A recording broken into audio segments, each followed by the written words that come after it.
Well, hello, and welcome again to the 2012fad.com. I will be your host for this evening, and my name is Charlie Bluehawk.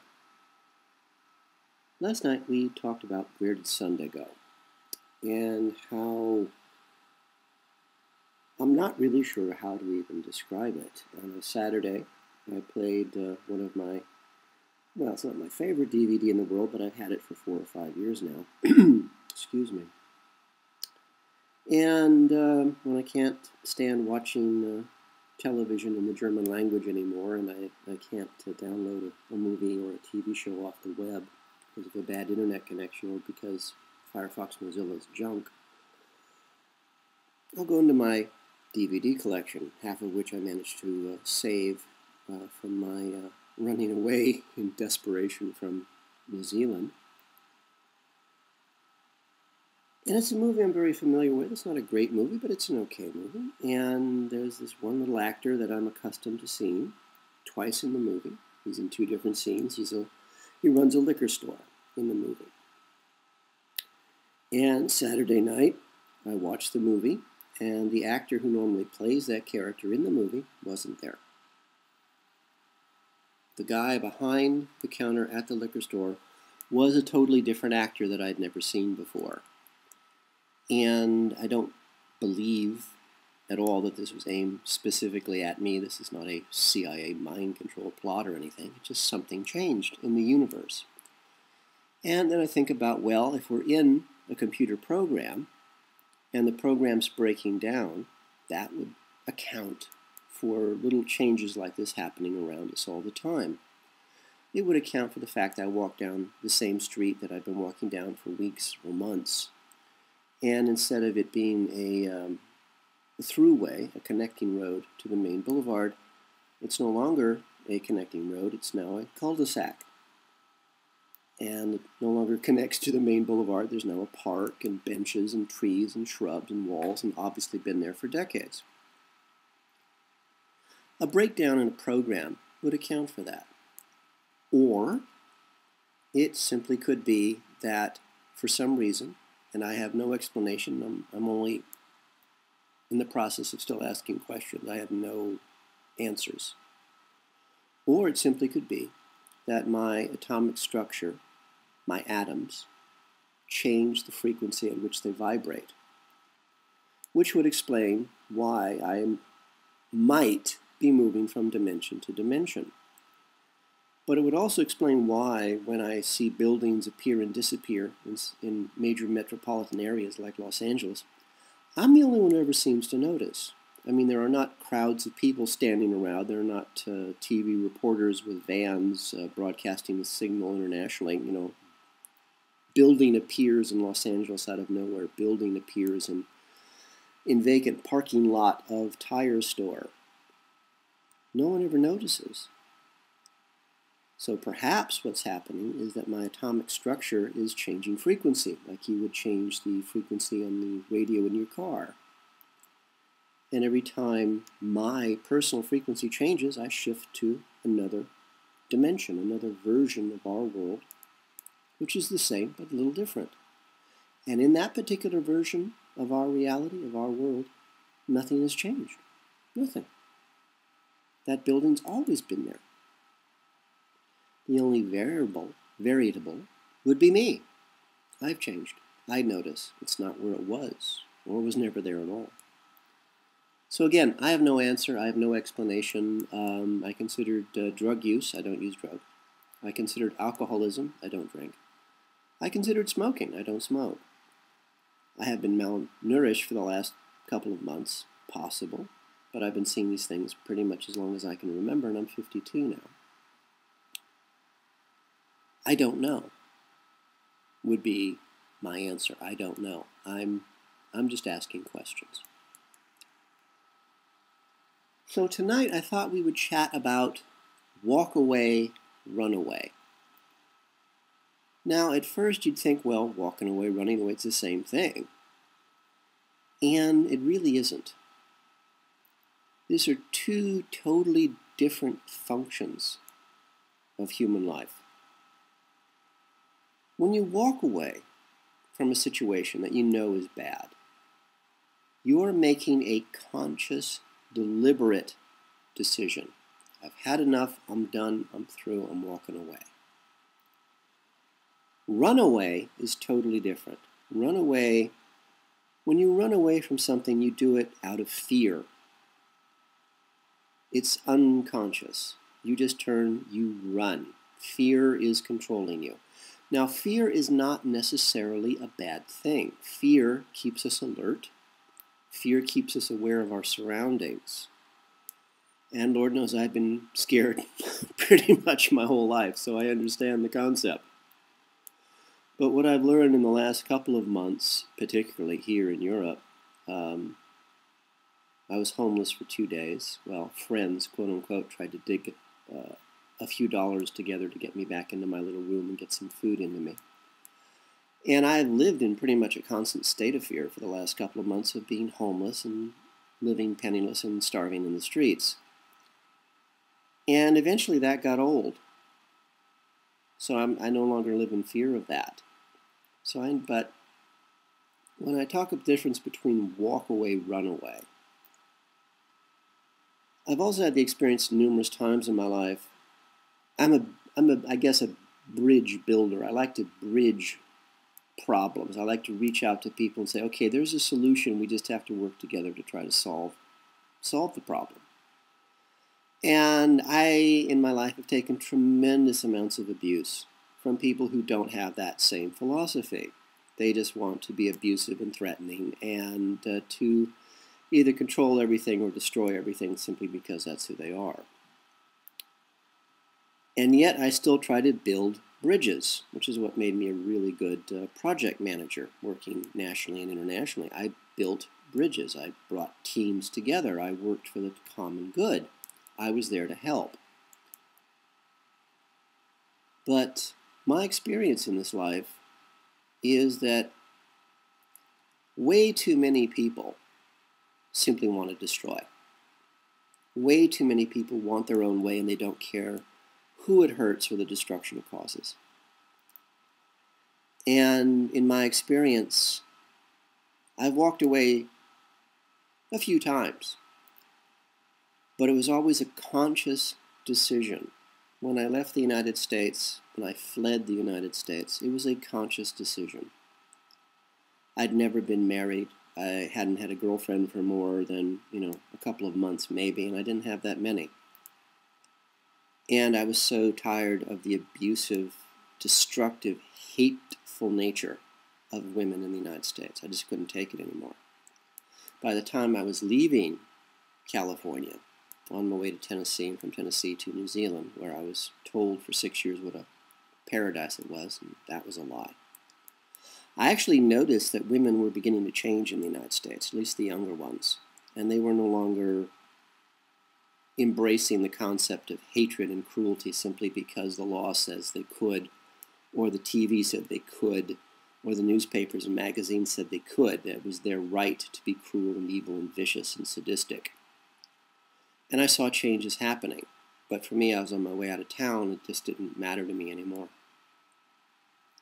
I've since discovered those changes have continued.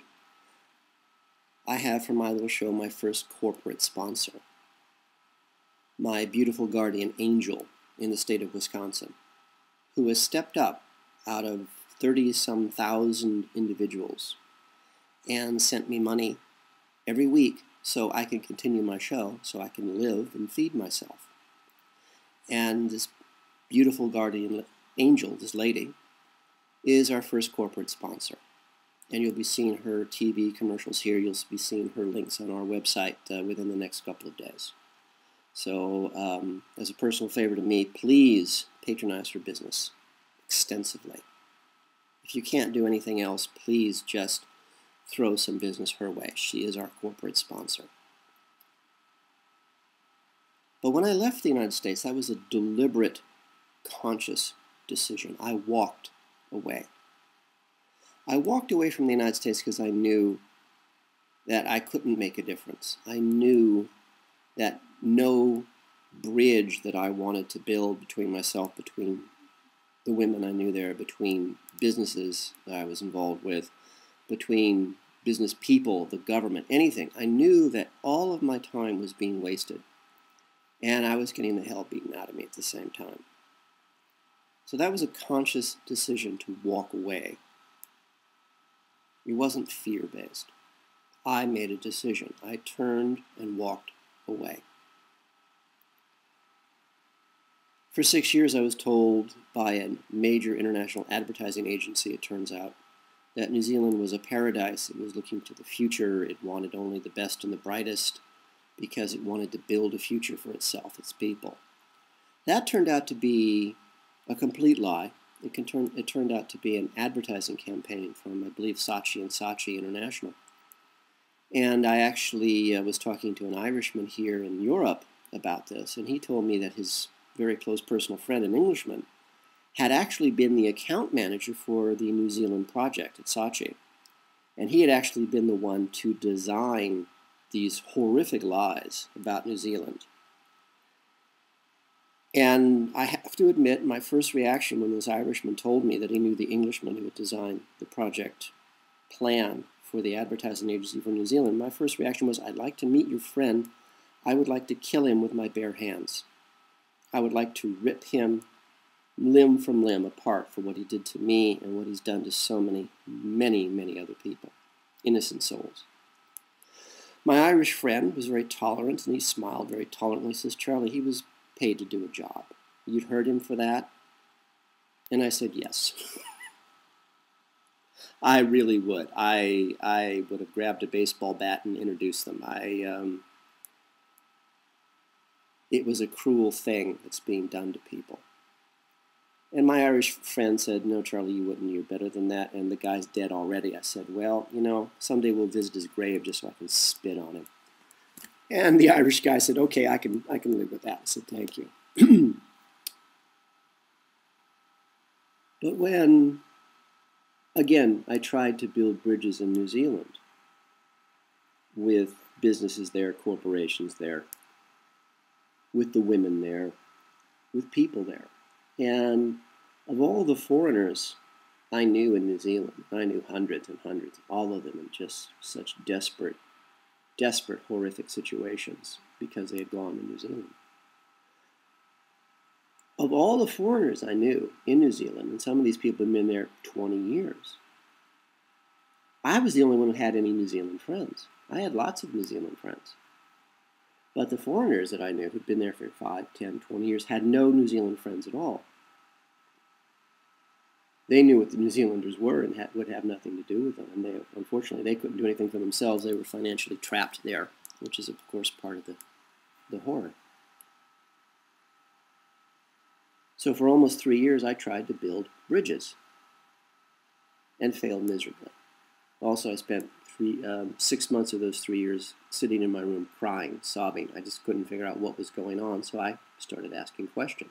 I now understand the entire New Zealand philosophy and why it exists and how it exists and how it developed. Because I asked questions. And a lot of New Zealanders who'd gone overseas and came back and discovered the horrors that their country was were more than happy to explain to me what had happened. And it's quite a story. But again, I made a conscious decision to walk away. I didn't run. I walked away. I went to Europe. An old witch told me that I would meet the true loves of my life here and that I would find finally the job that was meant for me. Well, we've chatted about that before, so let's not beat that one to death. So let's talk about the difference between walk away and run away.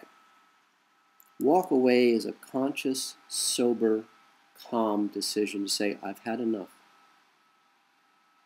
I can't make it a difference. I'm just walking away because this is wasting my time. And you'll know when I've had enough, when I'm going to walk away. I stop talking. And I just stand up and I walk away. I'm done. Because I know nothing I will do will ever make a difference. Our masters hate that. What our masters want is they want us to run away. Our masters want us to be afraid of everything, of each other, of ourselves, of our world, everything. They want us to run. because they want to be able to shoot us in the back, like an animal. That's how they think of us, as animals.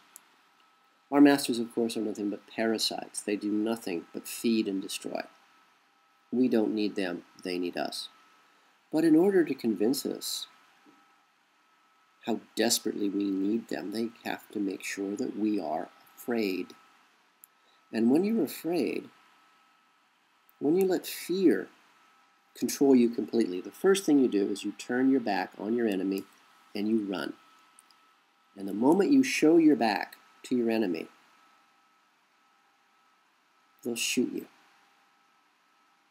And nothing makes our masters happier than the ability to shoot us in the back when we're terrified. Because when we're terrified, they're in ecstasy, they're in joy. By the tenets of their religion, they worship Satan. Satan exists or not, none of my business. I don't care. They do. In black magic ritual, fear is food. Pain is food. Horror is dessert. So again, we are dealing with people, and I use that word very lightly, who are so alien to us. You cannot reason with them. You can't talk to them. You can't say, pollution's bad. You might want to stop that. Please stop raping and torturing and murdering our children. Please stop eating our babies. And I don't say any of this to be funny. This is what they do.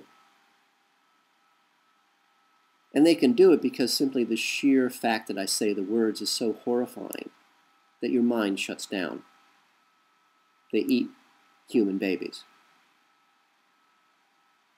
Even as I say it, my mind wants to shut down because it's an image that I can't deal with. Which is why they get away with it. So the decision, as always, is yours. Walk away. Turn your back on our masters. Don't pay their taxes. They're just robbing you. Don't give your money to bankers who's just stealing it. Don't pick up a gun and go to the other side of the world and kill strangers just because a corporation told you to. You don't even have to say no. Just walk away. Because there's 7 billion of us. There's only a couple hundred of them. They might have 100,000, maybe 1 million loyal servants. Maybe that many. The rest are just paid muscle. And if you stop to think about it, there are 300 million people in the United States. Most of them have guns. So imagine 300 million people in the United States, most who have guns, say, no, I'm not paying this tax. No, I'm not doing it. I don't need you. You have an election? Don't vote. If nobody votes, how could anybody win? Say no. In fact, you don't even have to say no. Just walk away. Imagine having a riot. Nobody shows up.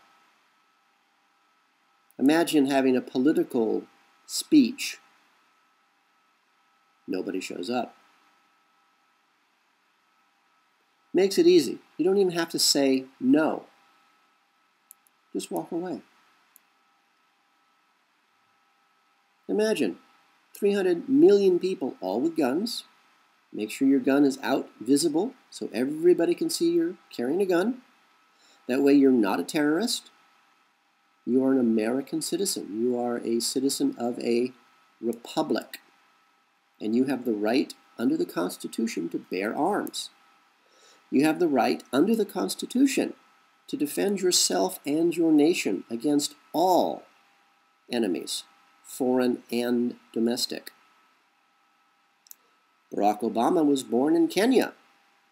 I'm going to put him down as a foreign threat. Just a thought. Let's say you have the urge, you and a couple of million of your closest personal friends, all with guns, all held up high so everybody can see you're not a terrorist. You're walking away, might take a walk to Washington. Might want to arrest some politicians. Might want to take a stroll to Wall Street. Might want to arrest some bankers. Put them in jail. Put them on trial. Take all your money back. Put them in prison. Weld the doors shut. And then walk away. For all of us here at the 2012fad.com, this is Charlie Bluehawk, wishing you a really good day. And reminding you that if you and I really do create the universe all around us just by being alive, just by thinking, then do the universe a favor. Keep at least one good thought.